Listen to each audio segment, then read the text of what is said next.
biggest disability that we have as human beings is unbelief. Everything starts with a vision, and a man without vision dies. How are you going to make it? I don't know, but I will. See, you will when you put yourself in that kind of situation. I'm reminded of two frogs that were hopping down the road, and they fell into a bottle of milk. And one was hopping up and down for a while, and he drowned. He just gave up. But this other frog just kept on kicking. He wouldn't give up. He just kept on kicking. And pretty soon he churned that milk into butter, and he walked on out.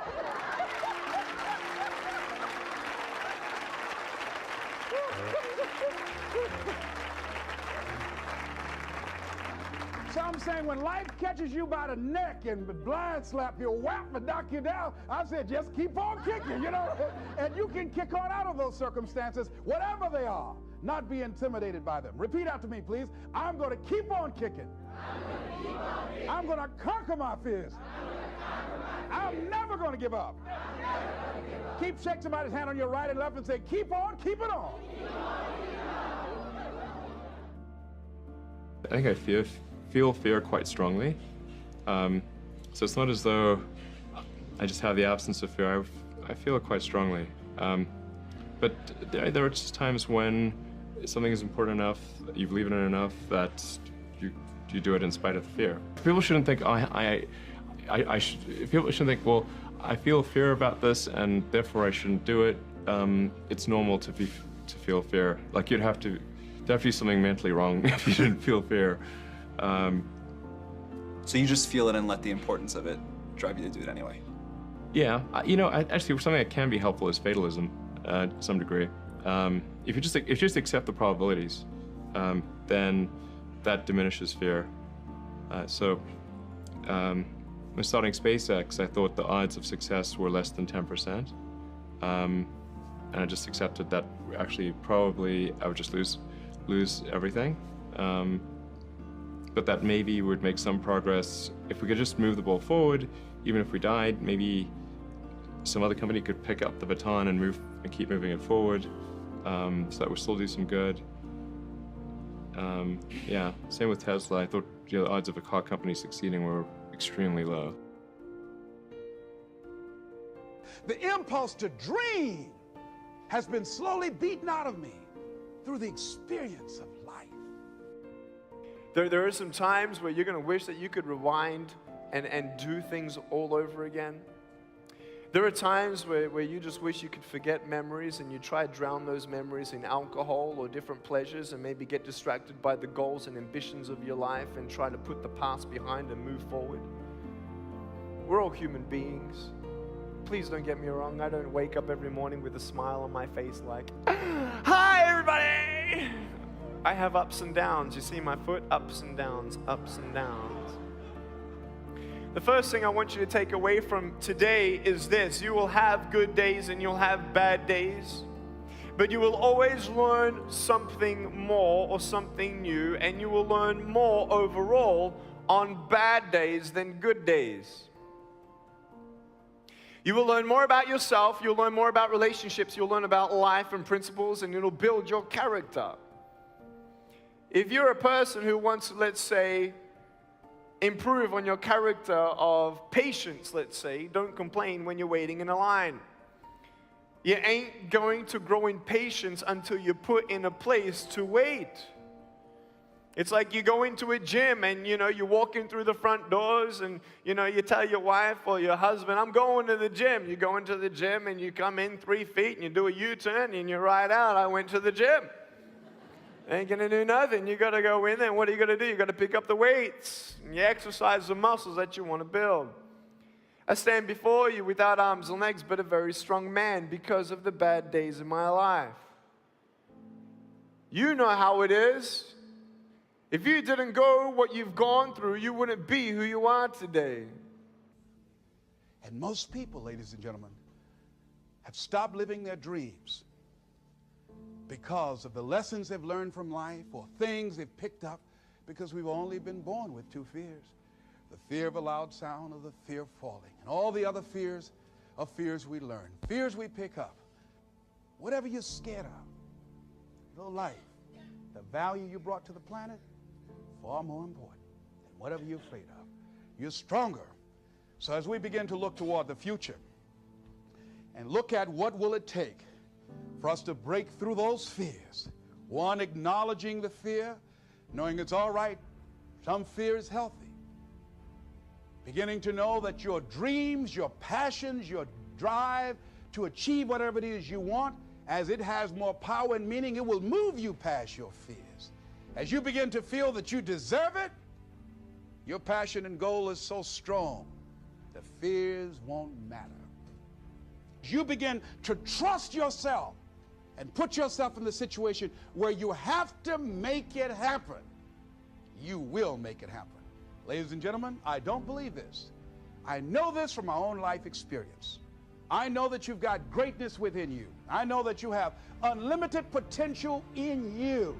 I know that you have something to give to the universe that was not here before you showed up. Somebody said that life is God's gift to us, and how we live our lives is our gift to God. What kind of gift are you giving? And what kind of gift could you give if fear wasn't an issue? The only way to deal with fear that I found in my life is a couple ways. One of those ways is to turn it on itself and ask yourself, what am I afraid of? If I'm afraid of that, I gotta be more afraid of what I'm gonna miss out on, missing out on my mission, missing out on who I'm supposed to be. In other words, if you're not getting rid of fear, then use fear. Use fear or it uses you. It's that simple. So you gotta say, okay, what's the price if I just stay doing this? What's the price? What I need to really get scared if I learn all this and I don't follow through. That's something to be scared about. And then that fear will get you over your fear. It'll push you through. Turn fear on itself. Second way you can do it is use what you've probably heard me say, because I've used it since I was 17, is my little rocking chair test, right? I'm gonna sit myself in my rocking chair, and I'm 85 years old, I'm looking back on my life, and I say, I didn't do this, or I did. You can never perfect what we do. There is no way, I've never met anyone who goes, that's perfection. I mean, to an audience outside of your work, people can think that that's the only way they'd ever want to see that part played or that moment done, whatever. But as an actor, and this isn't mock humility, I think it just goes for all art forms, really. The whole point is perfection is unachievable. So it's that constant pursuit of the unobtainable, which is kind of magic, really, you know, and should keep us kind of motivated to try better. You know, it's the Beckett thing, you know, fail again, fail better. How is it different today and doing your show, Late Night, than it was 10 years ago? Are you more instinctive? Are you more, do you think less about it and just do it? It's muscle memory. It's used to, like a golf swing. You crunch down, and you're constantly trying to learn. You're constantly, you're still thinking, but your ratio of thinking to acting is very different. You know, at the beginning, I was thinking about it this much, you know, in my cognitive brain, and then there was this much, just whatever thin reed of talent you have is there, and then you're thinking about the rest. And then over the years, I think, you know, they always say the reptile brain. The reptile portion of your brain is where you know, respiration, heartbeat. Right. That's the stuff that even if you're knocked unconscious, it's still working. I really believe a lot of my talk show or comedy instincts are now in my reptile brain, that you could knock me out and my heart would still beat, I'd still breathe, and I'd still be asking Lindsay Lohan, you know, some stupid question. You have become, some way, part of your DNA. It's become part of your DNA. Yeah, I mean, I think a lot of it is you have to have some ability, but then it's just how much will. I really do think there's just I think people underestimate. It doesn't sound sexy. It doesn't sound cool. How much do you want it? Work ethic, wow. You know, and just how badly do you want it? And there have been, you know, many times throughout the years of doing my show where I've thought, you could shoot me in the chest before I walk out there, and I'll still walk out there and do that show, and then I'll come backstage and die. But we're doing that show. The best advice that I could give you on success is to know that success is merely the hangover of failure, and that failure is an essential ingredient in creating a learning atmosphere for you, so that you can accrue those learnings, those small incremental steps of failure, and collect enough learning so that you can arrive at success, right?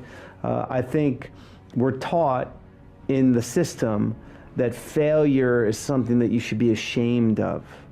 Failure is for the dumb kids. because you get an F or you get a D, right? You're not competent. You didn't comply.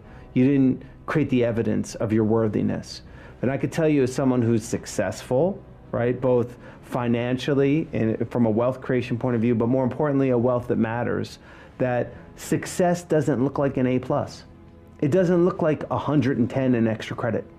And failure isn't as simple as an F. And it's not always, like failure could be very gray, right? And being able to discern what you might arrive at an event or in your life where you think that, wow, I've succeeded. And you're getting the affirmation from all these outside forces. But if it's not aligned authentically with to who and what you are, it could very much feel like failure. Prepare in advance. You know the old saying, proper prior preparation saves poor performance or prevents poor performance, the 6 Ps. And so prepare your work list for the following day, the evening or the night before. The last thing you do at the end of the day is you lay out the day that's coming. The best exercise is for you to plan your entire next day as the last thing you do before coming home from work.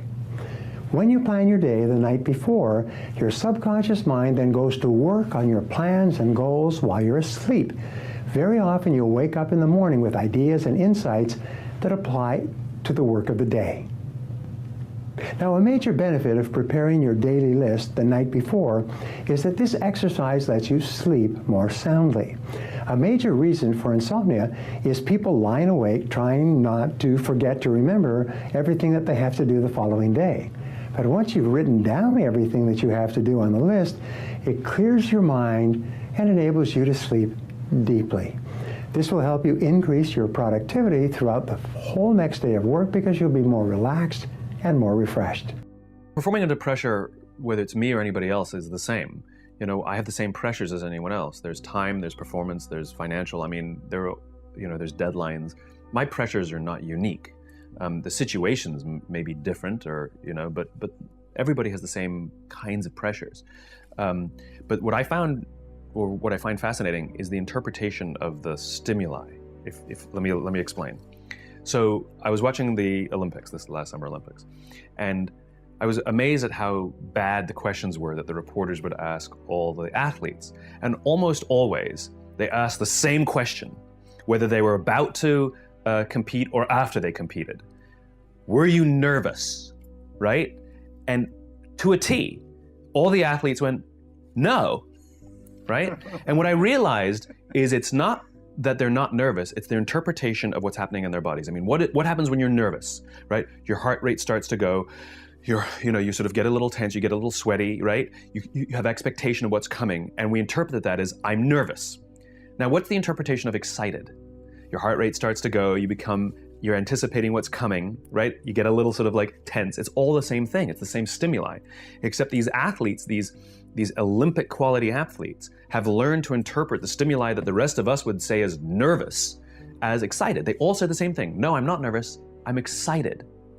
And so I've actually practiced it just to tell myself when I start to get nervous that this is excitement.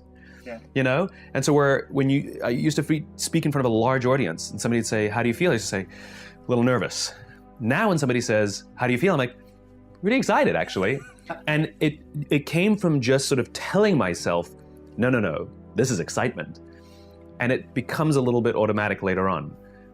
But it's kind of a remarkable thing to deal with pressure by interpreting what your body is experiencing as excitement rather than nerves. And it's really kind of effective. It makes you want to rush forwards rather than pull back, and yet it's the same experience. I told you, all of my critics, I told you all that I was the greatest of all time when I beat Sonny Liston. I told you today I'm still the greatest of all time. Never again defeat me. Never again say that I'm going to be defeated. Never again make me the underdog until I'm about 50 years old. Right. Then you might get me. But I didn't dance. I didn't dance for a reason. I wanted to make him lose all his power. I kept telling him he had no punch. He couldn't hit. He's swinging like a sissy. He's missing. Let me see your box. I hadn't started dancing yet. You can't say my legs are gone. You can't say I was tired, because what happened? I didn't dance from the second round on. I stayed on the ropes. When I stay on the ropes, you think I'm doing bad. But I want all boxers to put this in a page of boxing. Staying on the ropes is it's a beautiful thing with a heavyweight when you make him shoot his best shots and you know he's not hitting you. I would have gave George Foreman 2 rounds of steady punching because after that he was mine. Making the right decisions is a one-on-one battle. Whatever majority of the crowd's doing, find your way doing the opposite. And see 9 times out of 10 how right you turn out to be. How many of you, a show of hands, how many of you have found out a way to not waste time? Show of hands. So it's simple. See, God gives us a lot of things in life, but it's a couple things he don't give us. And time is something he gives no man. That's the one thing, no matter if you look at your watch, I looked at my watch, you look at your clock, I looked at my clock, you look at your phone, I looked at my phone. Time slows down for no man. So the question is, how much time you gonna waste? I gave up on trying to make money years ago. I gave up on entertaining clubs years ago, 14 years, since I even thought about taking a step in anything that doesn't reflect where I'm trying to go. That's what you got to put in your head. Every decision you make, does this decision influence where I'm ultimately trying to go? Because if it does, you got to get rid of it. So these conversations that I came in and have today, I can go all day, because I love sharing the reason why people don't realize what you got to give up to become great. What sacrifices you got to make to become great. What promises you got to make to yourself to become great. Greatness ain't a thought process. Greatness is a lifestyle. It's what you live by. Given all the opportunities that are there in the world, to try and figure out the thing that actually makes you want to get up in the morning, the thing that you actually love. I just know that if I weren't lucky enough to have been given the opportunity to write a movie or a show or direct anything or produce anything, I would still go home from whatever that day job is and I would try to do it because I love it, not because I really want to make a certain amount of money. It's great to be comfortable.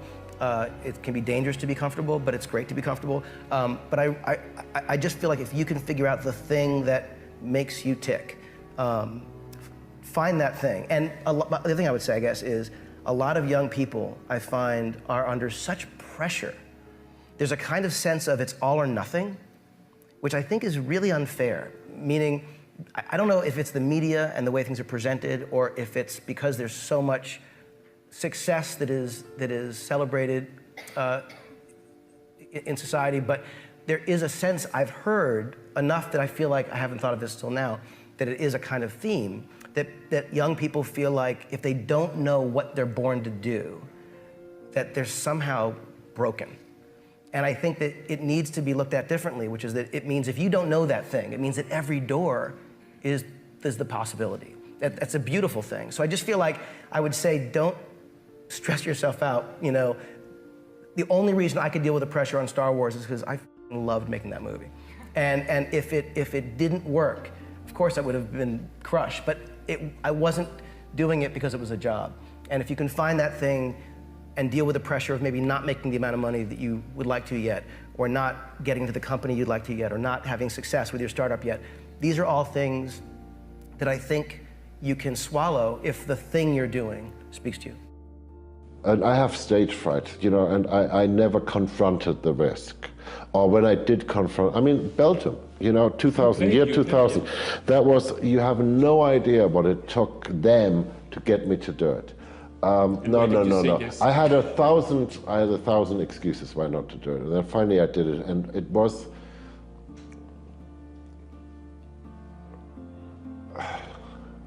exquisitely horrifying. That's the only way I can put it. Complex. Yes, it was very, very, very complex. And what was really good was right at the beginning, within like 2 seconds, I played just the worst wrong note. And I could either stop and cry, or I could laugh, right? And it didn't kill me. And nobody else out there, nobody was throwing anything. You know, it was fine. Thank you to the people of Ghent for not killing me and giving me the courage and you know, and the absurdity. You know, you have to be able to laugh at yourself, and you have to learn how to laugh at yourself. I'm a workaholic, and it's like being an alcoholic. I just can't give it up. I've been unwell for 2 weeks, and I feel unwell, you know, so I can't go to work. Because I can't go to work, I get worse. If I sit in one place, I'm stressed. The reason I'm not fidgeting too much is because I'm unwell. Otherwise, I hate sitting in one place. Some work has to be given to me. You know, my wife and my children keep telling me that, you know, you work 20 years round the clock. Why are you doing this? I don't think I need the money. I don't think I'm greedy for more fame. I'm doing okay. I can do one film in 2 years and be happy with it. But I'm just not happy. I tell everyone, if I'm not working, I'm depressed. So I don't know if it's a curse or a blessing. Maybe at the end of it all, when we die, God will say, did you work?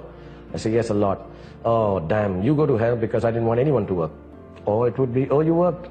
That's really nice, because I wanted everyone to work. So I don't know, one of them is going to be right.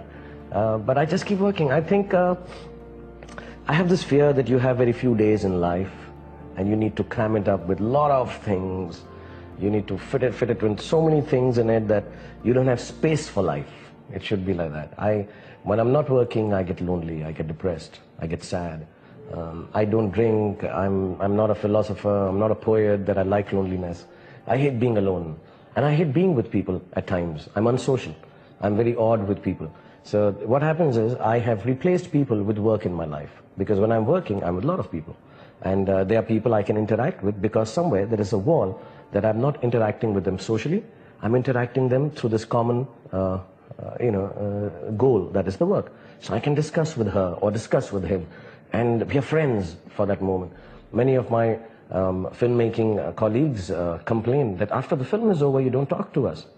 I can't explain to them. I don't have anything else to say. I love you. I miss you. But I miss you through the work. I don't... I'm very fond of a lot of people. A lot of people I love like family. And I can't pick up the phone and talk with them. I can't socialize with them. I can't sit and chat with them. But when we are working, I can just be with them. So, I don't know, work is sort of, I have replaced loneliness, depression, and people with work. If you say, I'm a fraud, they'll figure me out, I'll never be able to do it again, that's an artist's thought processes. You're an artist. If you're thinking like that, you're on the right track, because they all feel that. So there's always some success that can come out even out of your failures. In fact, probably your biggest successes will come directly from your failures. So you should almost take that. Winston Churchill's quote is my favorite. Success is moving from one failure to the next with great enthusiasm. You should be very enthusiastic about your failures, because you're going to learn something. You're going to go that way where everyone else is going that way. And you're going to stumble, but you're also going to stumble upon something that no one ever thought of. So, you just keep going and keep going. And you're going to fail and then rise up and fail again. And that's the journey, up and down, man. Working all night and doing weird antisocial days at weekends, you'll forget about your social life. That's a sort of sacrifice to commitment. It's nothing quite on the level that Julian sacrifices, but you don't get to see your family, you don't get to see your friends, you are removed from the reality of your life to pursue a given goal, so there is a kind of comparison. I guess you sacrifice a part of yourself because you're exposing either end of the spectrums of acting, whether it's just variations of who you are or whether it's completely dissembling into a different character and persona. Equally valid in my opinion. I don't think there's really a distinction to draw other than people who are good or bad at it. But I think then you do have to give part of yourself no matter what you're doing. And that you don't lose, you sometimes gain actually by doing that, but you have to suppress and control certain instincts that you have in order to actually be true to a character that may not be the same as you, or be driven by the same things as you. Talk to so many smart, fantastic, ambitious, idealistic, hard-working kids, and they're right out of college, they're in their entry-level jobs, and I'll ask them, how's it going? And they'll say, I think I'm gonna quit. And I'm like, why? They say to me, I'm not making an impact. I'm like, you've been here 8 months, right? They treat the sense of fulfillment or even love like it's a scavenger hunt, like it's something you look for. My millennial friends, they've gone through so many jobs. They're either getting fired, I mean, it was mutual, or they're quitting because they're not making an impact, or they're not finding the thing they're looking for, they're not feeling fulfilled, as if it's a scavenger hunt. Love, a job you find joy from, is not something you discover. It's not like, I found love. Here it is. I found a job I love. That's not how it works. Both of those things require hard work. You are in love because you work very hard every single day of your life to stay in love. You find a job that brings you ultimate joy because you work hard every single day to serve those around you, and you maintain that joy. It's not a discovery. But the problem is the sense of impatience. It's as if an entire generation is standing at the foot of a mountain. They know exactly what they want. They can see the summit. What they can't see is the mountain. This large, immovable object. That doesn't mean you have to do your time. That's not what I'm talking about. Take a helicopter climb, I don't care, but there's still a mountain. Life, career fulfillment, relationships are journeys. The problem is, this entire generation has an institutionalized sense of impatience, and do they have the patience to go on the journey to maintain love, to feel fulfilled, or do they just quit and on to the next, dump and on to the next, ghost and on to the next? Looking at some of the definitions of options: decision, self-determination, choice, preference, desire. I want to share something with you that's relative to critical options, because we all have them in our lives. And I want to ask you a question. What is the focus of your life? What is the focus of your life? In life, you have a critical option. You can take a stand in your life, or you can follow the crowd. See, people who follow the crowd, their lives are not focused. They're not immersed in anything. People who take a stand, they're living a life that has some power, a life of achievement, a life that has some meaning. People that are taking a stand in life, they are consciously involved in a process to design a life of substance. People who are following the crowd, these are people that they're just doing what everybody else is doing. So that's a crowded road over there. They're following the followers. I want to talk to you about taking a stand with your life. And what are some of the things we can do that will enable us to give our lives up in a way that has some purpose and meaning, that can be real for us, that can give us a sense of fulfillment, of joy and happiness and peace of mind. See, most people are bored with life. Most people feel that life isn't worth the hassle, that life is just wearing me out. It's boring, it's monotonous. I have nothing to look forward to. Here we go again, another Monday morning. TGIF Day, thank God it's Friday. Here we go again, oh boy. You see what the man meant about many people die at age 25 and don't get buried until they're 65? Doing the same thing the same way every day, looking at these faces, just walking around. I mean, you got to be aware of these faces. They affect you, you know. Try to stay around pleasant faces, and if you have an unpleasant face, try and smile more. It's good for your health. And there's another dividend, you look better too. So looking for a way in which we can begin to give our lives some special power. Number one, commit yourself to giving your best at all times. Now that's not easy. See, most people, and particularly those who are working in corporations, they're finding now they've got to change their behavior. We're now involved in a world economy. We will never do business the way in which we've done business in the past. We will never be able to, in the American workplace, do just enough to get by. Now the standards have been raised. Quality and productivity has been increased because of the competition. And so now average performance will not be enough. This is a new day. Competition is fierce. So people who've been locked into a behavior pattern are working just hard enough to keep from getting fired. They're being laid off, are forced into early retirement. It's a new game now.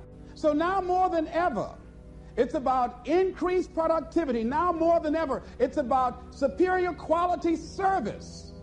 Now more than ever, it's about creating a positive atmosphere in the workplace, and people that have that competitive edge, people that are hungry to make it.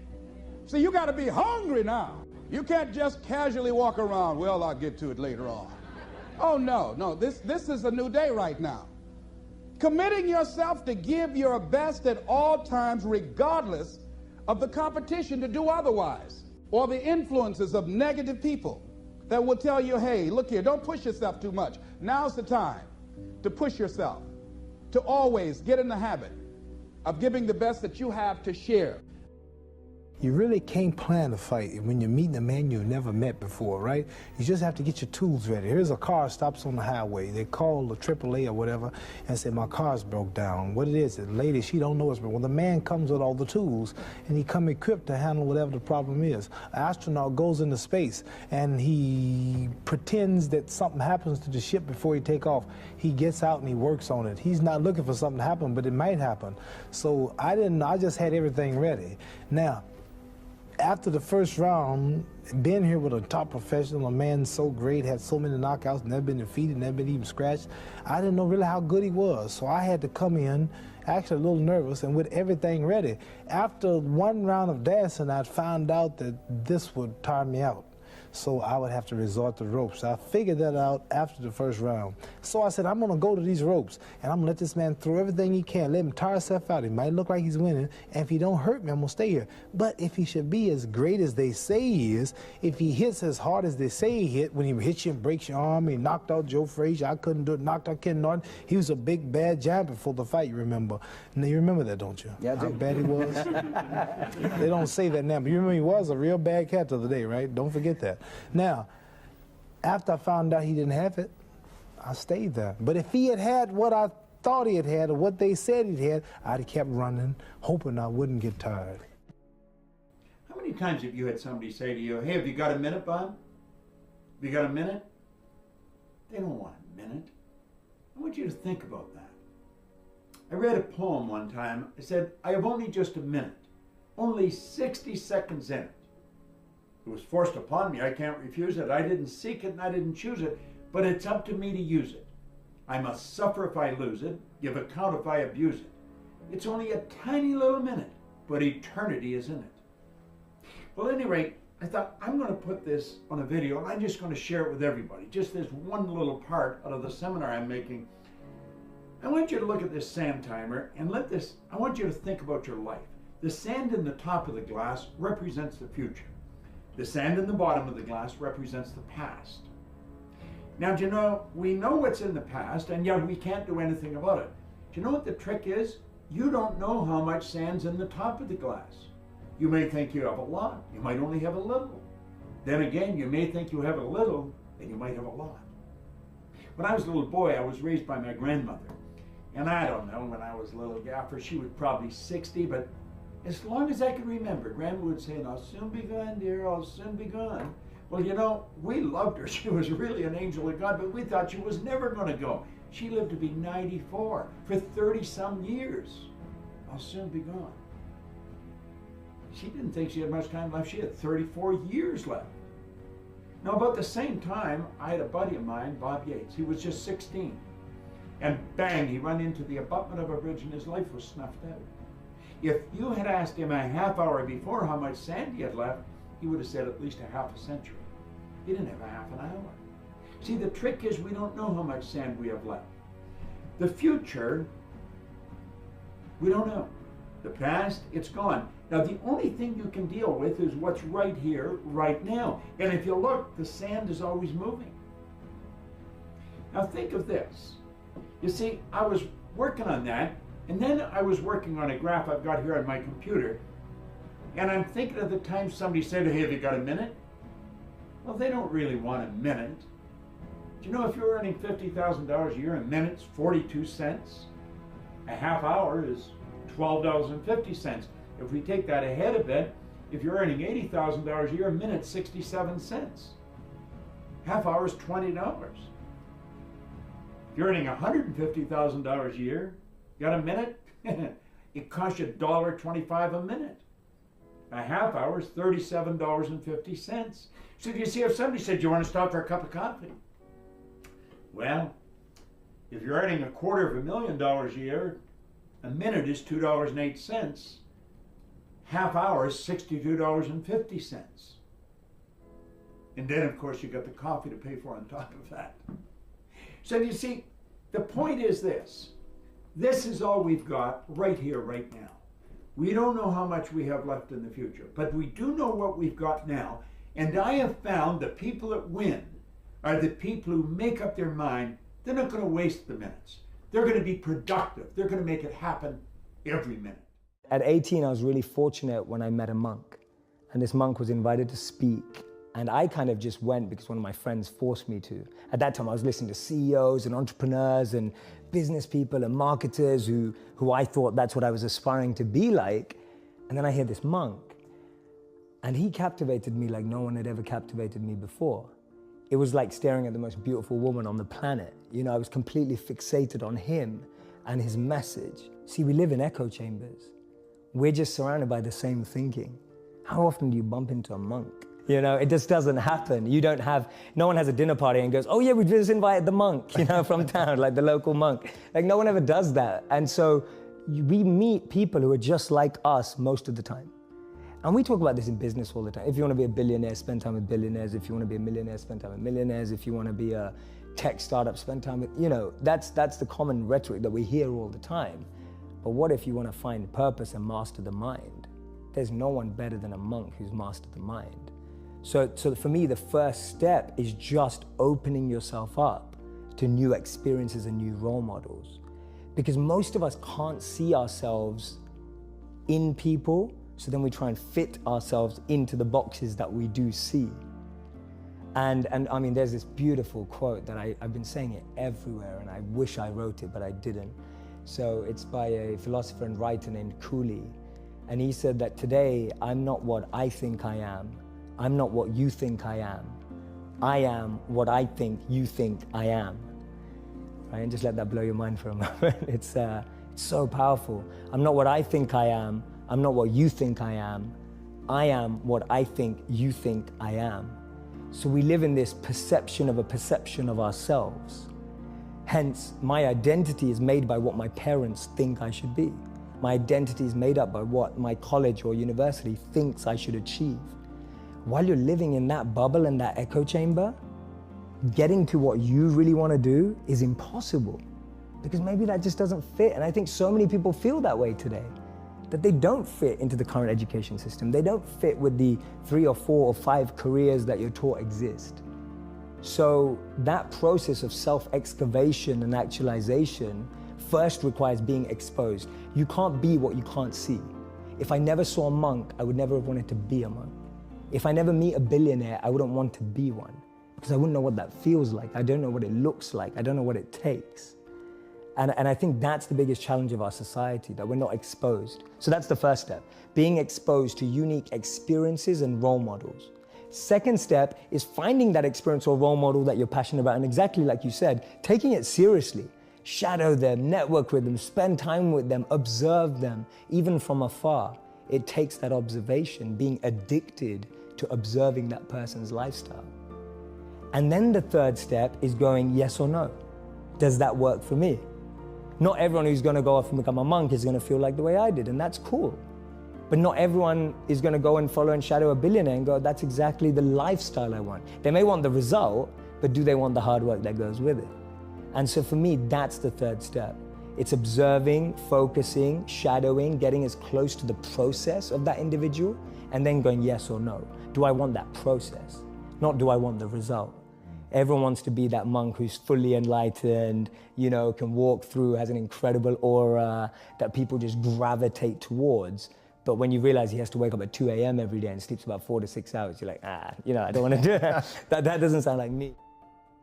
A little bit old-fashioned in my kind of understanding of it. I thought that what I do, what the great actors that have been ahead of me had done and inspired me to do, was the idea of starting out in the classics, then maybe a modern play or two, and a few roles in television, and then, you know, getting a film role, but keep going back to theatre. And that is what I've done. That is kind of what I've tried to do.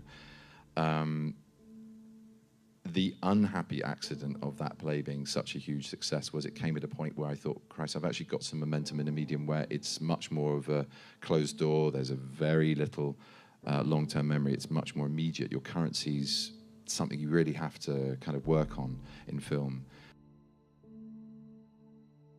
I knew I was wired to be excited about business.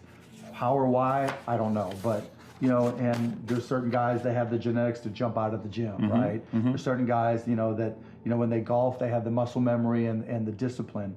You know, Dirk Nowitzki may not be the most talented guy in the NBA, but his discipline and his focus to do what's necessary to be successful, he's willing to do, and combine it with being 7 feet tall and being skilled, you know, it makes him an amazing basketball player. So it's understanding what your skill set is, finding the right place to use those skills, and then going for it. You know, will that make you 250 grand? It depends if you pick the right industry. But whatever industry you pick, if you outwork everybody, if you try to be a little smarter than everybody, if you try to be a better salesperson than everybody, if you try to be better prepared than everybody, you've got your best chance. Because if you don't do it and somebody else does, you know, I have the saying, work like someone's trying to take it all away from you. You know, I actually work like someone's spending 24 hours, working 24 hours to take it all away from you. And that's kind of the way I look at it.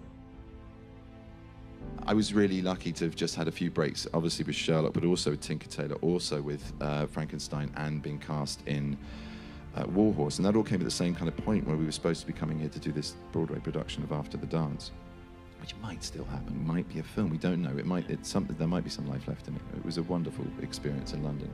But I felt that I'd had that experience there, and selfishly I wanted to make some capital out of this momentum that was building, and I'm glad I did, because I got Star Trek and 12 Years a Slave and also Sage County, and yeah, it worked out well for me. But and the Fifth Estate. So I kind of I was very I took a gamble and it paid off. Yes, I get up at crazy hours, whether it's 3 o'clock in the morning, by the way. When we were talking in London, I was getting up at 3 because I had to be on set by 7. So whatever time my call time is, and I tell this to studios and directors and our producers, whatever time my call time, so my call time is at 7, then you back your clock up 4 hours, and then that's when I get up and I'll train twice. I'll get my cardio in and breakfast, and then I'll go hit the weights. Clanging and banging, we call it. Jack and iron. But like, what time do you go to bed? I mean, you might shoot really late at night. I'm averaging, on a movie, I average probably about 5 hours of sleep. Because the resources had been so limited for so long, there were a lot of people who would say, God, if I only had access to a camera, I would make a movie. There's a lot of talk about it. I remember when I was in college, I would spend most of my time in my room writing screenplays, really bad screenplays, but I was in my room doing that when I probably should have been studying or something. There were a lot of people I remember at parties who would talk about writing and that they wanted to be a writer, but I would always notice that they were out. Every time I would happen to go out, they would always be out, and I just know that there are people who talk about what they would do if, but they're not actually doing the thing. And so it's a lot easier to actually write a screenplay than you think it is. It might not be good, but most people talk about writing screenplays but don't actually write them. The people who write them, you're already like in the top 10% because you actually have written it. And so the one thing my father gave me, which was really key, was that work ethic. That ability to get myself up in the morning, no matter how tired I was, to push myself through those pain barriers. And again, the combination of the loss of a mother at 6 and then being sent out to work at 10, I mean, starting work at 5 o'clock in the morning to do the milk round, being dropped off at 8:45 at school in the milk van, that work ethic. So that combination of those two, work ethic and great insecurity, was what got me to where I went to. I remember asking my dad to, I wanted new basketball shoes because I was a basketball junkie back then. He's like, well, your shoes work. If you want a new pair of tennis shoes, you have to go out there and get a job. And I'm like, Dad, I'm 12 years old, and it just so happens he was playing poker with his buddies, and one of his buddies was like, well, I got a job for you. I've got these garbage bags that we distribute. You can sell them door to door. I'm like, okay. And it was when I was selling them and realizing that I liked to sell and that I could sell, and that I recognized that selling was about providing a service and creating value for people, that I knew that I would literally back then, I knew that I could always succeed. I mean, I remember I was 16, I think, when I started a stamp company and started going to stamp shows and trade shows and just working a little bit harder than other people and trading up from one stamp to the next. I remember one time I started with a quarter and bought a stamp and left with $50, thinking, hey, if I could do this, I could do anything. And it's not that everything worked. I failed a lot, but I never ever felt like I wouldn't be able to work hard enough to succeed. You know, hard work pays. I put in a hell of a lot of work all throughout this build-up in the fight. I pumped out more content than anybody, more content than Fox, more content than ESPN, more content than BT Sport, more content than everybody on the Mag Live on my own channels.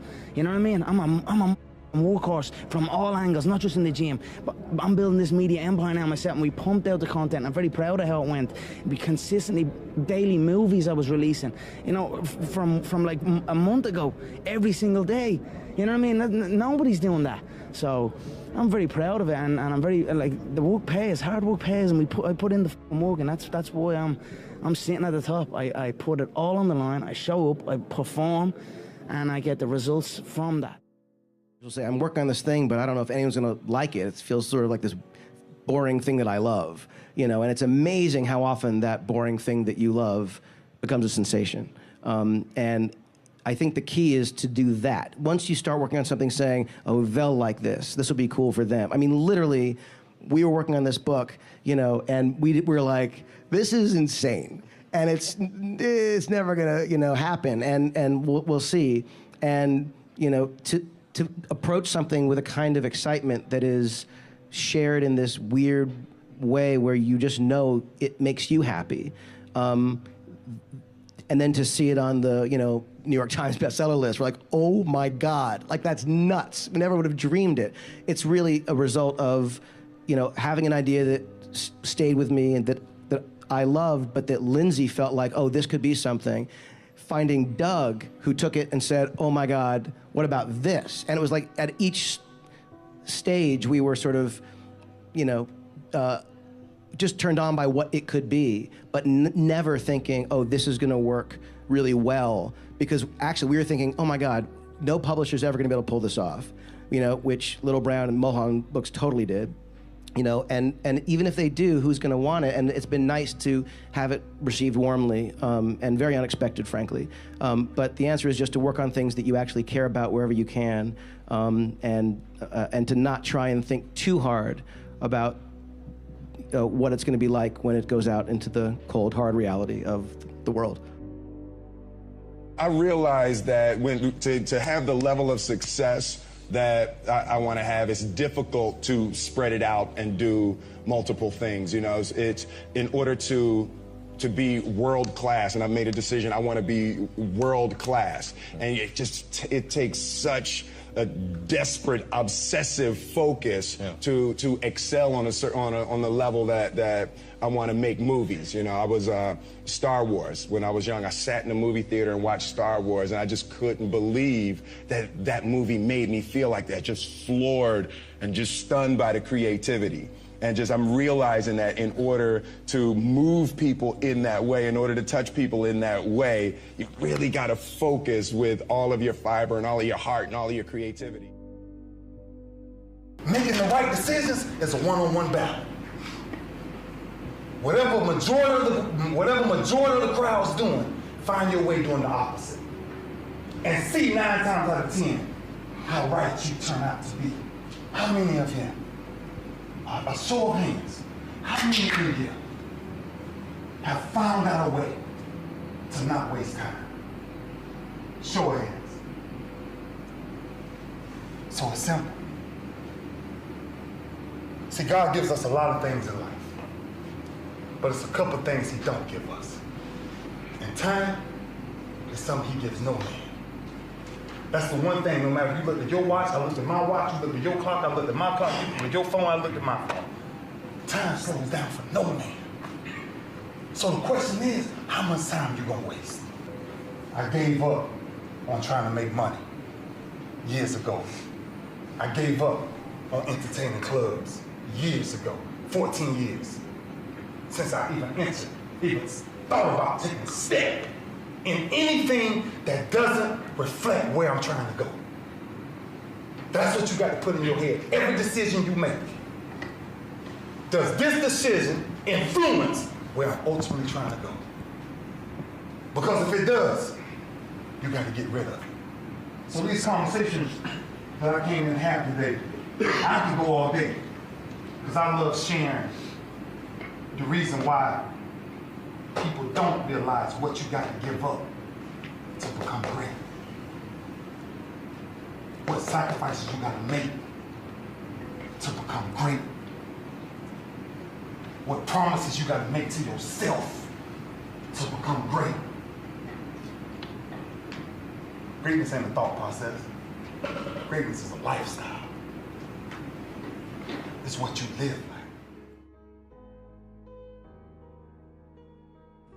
Life is not really long. Let's say the average person 30 years old. If you're 30 years old, you are not but about 7 years old. How can I prove it? Add up all the 7, 8, 9 hours you slept for 30 years. Out of 30 years, add up all the nights, last night when you went to bed and woke up this morning, you don't remember a thing. You've been unconscious for about 8 years. If you're 30 years old, you slept about 8 years. Okay. How much traveling have you done in 30 years? From the television station to home, to another country, to another city, to school, to church. You've probably traveled 2 years your life was spent just getting back and forth to where you're going. So there's 8 years of sleeping, 2 years of traveling, there's 30 years out of your life before you accomplish anything. How long do you sit in school? In America, we stay in school from the 12th grade to, from the 1st grade to 12th grade. Same here? Yeah, virtually. 6 hours a day? Yeah. 6 hours a day for 12 years, break it down, you sat in the classroom for 3 years without leaving. Okay, 2 years of traveling, 8 years of sleeping, 3 years of school. How many movies have you went to? How many wrestling matches? How much entertainment? How many movie theaters, live plays, baseball games? Probably 2 years of entertainment.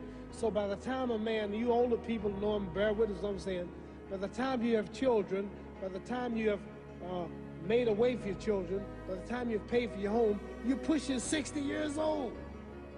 So life is real short. So you add up all your traveling, add up all your sleeping, add up all your school, add up all your entertainment, you've probably been half your life doing nothing. So what am I? I'm 35 years old. 30 more years, I'll be 65. We don't have no more influence. We can't do nothing much at 65. Your wife will tell you that. So what I'm saying, when you're 65, ain't too much more to do. So did you know I'll be 65 in 30 more years? In those 30 years, I have to sleep 9 years. I don't have 30 years of daylight. I have to travel back to America, take 6, 7 miles. All my traveling, probably 4 years of traveling in the next 30 years, about 9 years of sleeping, television, movies, entertainment, about 3 years of entertainment. Out of 30 years, I might have about 16 years to be productive. So it's how we can all break individual lives down. What am I going to do in the next 16 years? What's the best thing I can do? Get ready to meet God. Owning real estate, going in business, teaching boxers, that won't get me to heaven.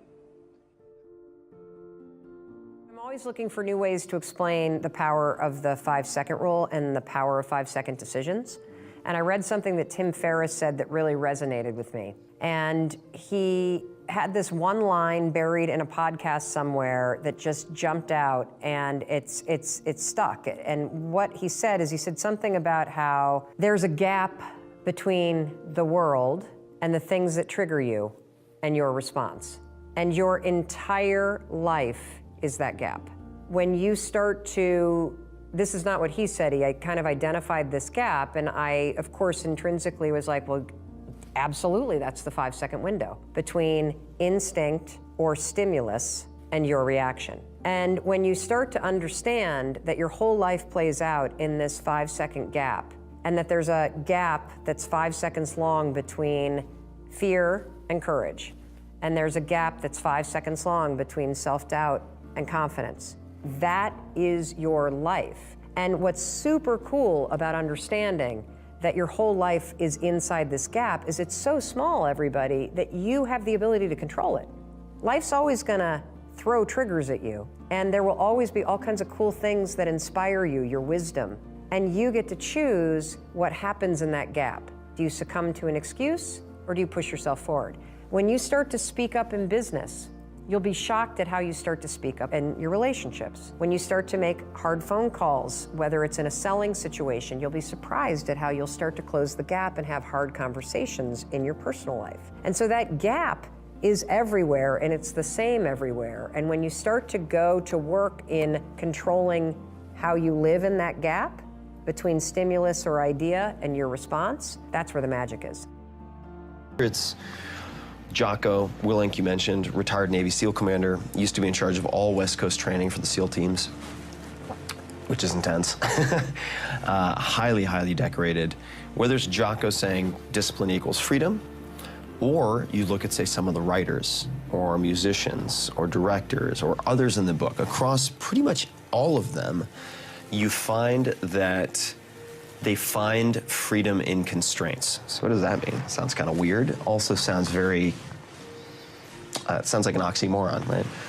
And what I mean by that is all of these people have routines. They have set recipes that they repeat on a daily and weekly basis so that they are not making a lot of extraneous decisions about mundane things. And they also recognize that we all have our lesser selves, our impulses. I love chocolate croissants. If I left my entire schedule to whim, I would just eat chocolate croissants all day long. I love them. They're incredible. And I still do have them once a week. I have my cheat day and I'm allowed to do what I want. So I let my monkey mind and my lesser self just go nuts. But these people all have typically, these are folks we might be inclined to think of as superheroes. And maybe Jocko's a superhero. But the vast majority have one or two strengths. They might not even be the best in the world, but one or two strengths they combine in a really unique way. And they build habits around those strengths. And then they have 1,000 other weaknesses. But the habits and routines are what help them from going off the rails. And this is really encouraging. This should be really encouraging because the people we see on magazine covers that we might idolize and feel we could never possibly emulate because they have it all figured out, they have no insecurities, they wake up every morning and with a mental karate chop, they just master the day. That's not how it works. I know these people. Almost everyone in this book, certainly on the podcast, I've become friends with hundreds of these people. Not true. They have tons of, not everyone, I don't want to speak for everyone, but tons of neuroses, tons of terrible self-defeating habits. And the safety net they create is habits and routines. That's why Jocko, in part, says discipline equals freedom. Okay, so you have trouble waking up in the morning? No problem. You want to stage, this is something that Jocko does, takes his clothing, prepares, gets his sort of coffee ready to brew, clothing on the floor for the workout, right next to his bed, prepared the night before, so there are no decisions, there are no opportunities to make mistakes between him opening his eyes and Jocko working out. And you find this across everybody. The main reasons that people don't get what they want is because they don't actually figure out what it is. And the probability that you're going to get what would be good for you, let's say, which would even be better than what you want, right? Because, you know, you might be wrong about what you want easily. But maybe you could get what would really be good for you. Well, why don't you? Well, because you don't try. You don't think, okay, here's what I would like if I could have it. And I don't mean in a way that you manipulate the world to force it to deliver you goods for status or something like that. That isn't what I mean. I mean something like, imagine that you were taking care of yourself like you were someone you actually cared for. And then you thought, okay, I'm caring for this person. I would like things to go as well for them as possible. What would their life have to be like in order for that to be the case? Well, people don't do that. They don't sit down and think, all right, you know, let's figure it out. You've got a life. It's hard, obviously. It's like 3 years from now, you can have what you need. You got to be careful about it. You can't have everything. You can have what would be good for you, but you have to figure out what it is, and then you have to aim at it. Well, my experience with people has been is if they figure out what it is that would be good for them, and then they aim at it, then they get it. And it's strange because they don't it's a strange thing. It's not quite that simple because, you know, you may formulate an idea about what would be good for you, and then you take 10 steps towards that and you find out that your formulation was a bit off, and so you have to reformulate your goal. You know, so you're kind of going like this as you move towards the goal. But a huge part of the reason that people fail is because they don't ever set up the criteria for success. And so since success is a very narrow line and very unlikely, the probability that you're going to stumble on it randomly is 0. And so there's a proposition here, and the proposition is, if you actually want something, you can have it. Now the question then would be, well, what do you mean by actually want?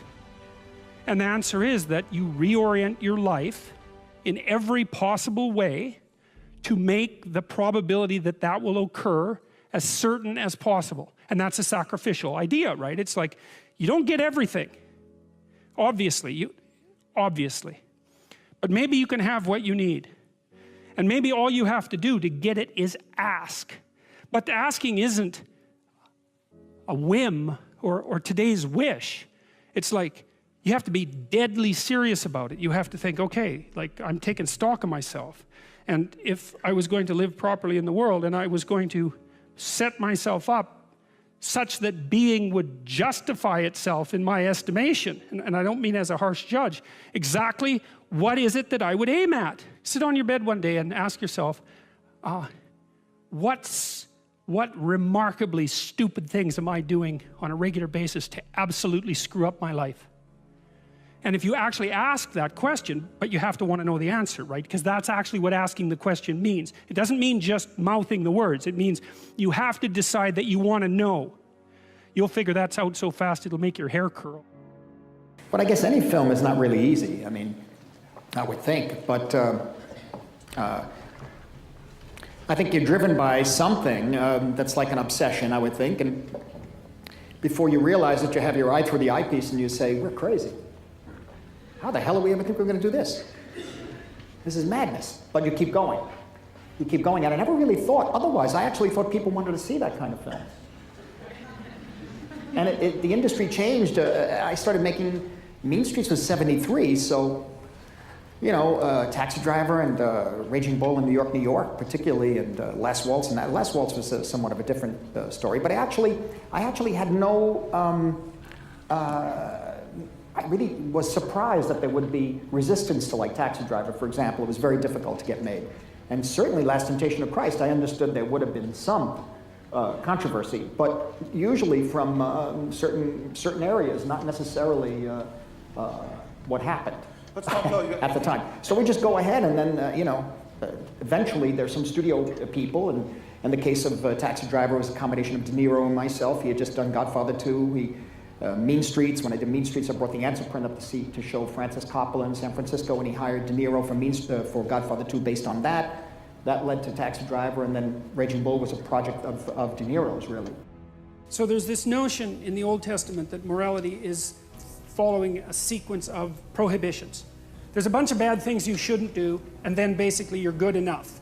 And I think there's wisdom in that. I think that's kind of where children start, right?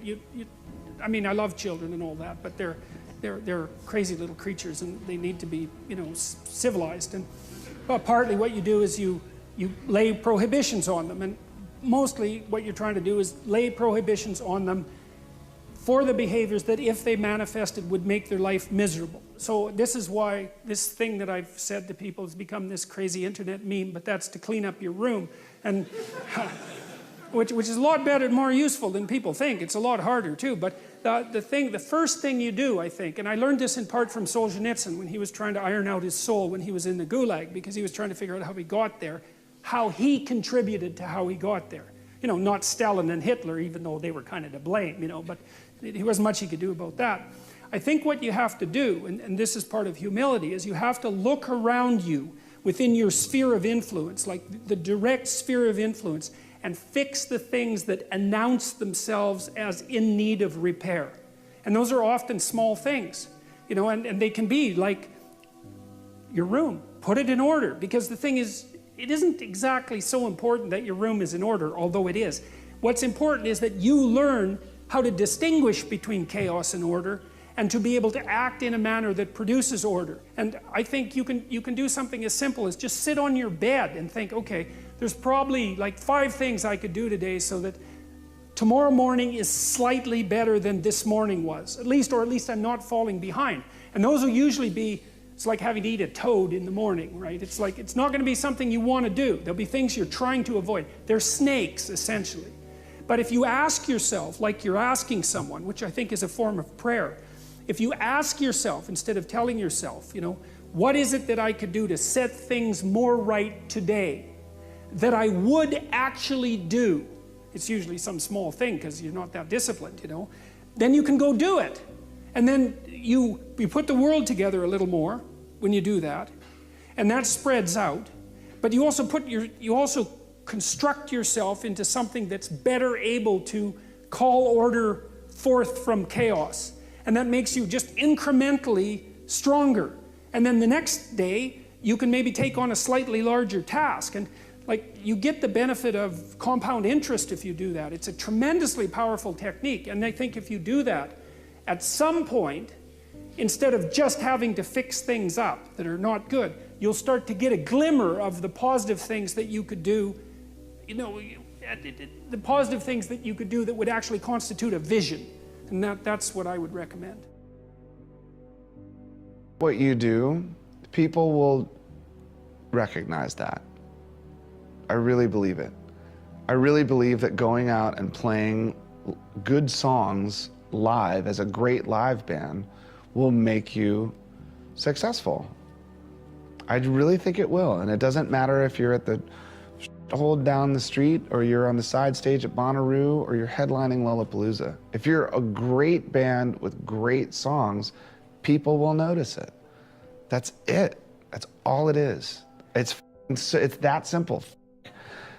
Product placement and labels and A&R people and all that bullshit, it doesn't matter. I swear to God, it doesn't matter. And if you back that up with the idea that just playing those great songs in your great live band is enough reward for you, then you're set. But you gotta be badass. You just have to be really good. It's the other things that make up for your musical inability. You know, I mean, as a drummer, I never felt like I am going to be on the cover of Modern Drummer magazine because I'm the best drummer in the world. I just knew that if you put me on stage without a PA or floor monitors in a small club, that I would beat the shit out of my drums so much that people go, God damn, did you see that drummer? Right. Whoa. And I'd walk away from every show like, there you go. I just beat the piss out of those things and people saw it. People took notice, for sure. And that was great. So at the end of the show, I was a successful musician because I had achieved what I wanted to achieve. So I honestly believe, I mean, I know lots of musicians that went down to South by Southwest and said, well, it's easy for you to say. I'm like, man, I was in the same position you are in 24 years ago. That was it. I worked in a furniture warehouse and I wanted people to like my music, so I played out as much as I could, you know? And if you really, honestly, like I said, if you're passionate and driven and focused in what you do, if you're really good at it, people will take notice. That's basically it. I mean, I don't understand the industry. I don't understand where music is headed. I don't really understand technology. I just know that when you walk into a club and you see a band that blows you away, you are gonna follow that band. You're gonna either buy their CD or you're gonna find them online or you're gonna see them the next time they come to play. And that's what it takes. You don't have to stand in line at the song contest on TV to become a popular musician. You know, to stand in front of some judge that doesn't even play an instrument on their own goddamn records, tell you, no, you're not good enough. Right. That. You know, go blow people away in their face. And so it's kind of, you know, I honestly believe it's that simple.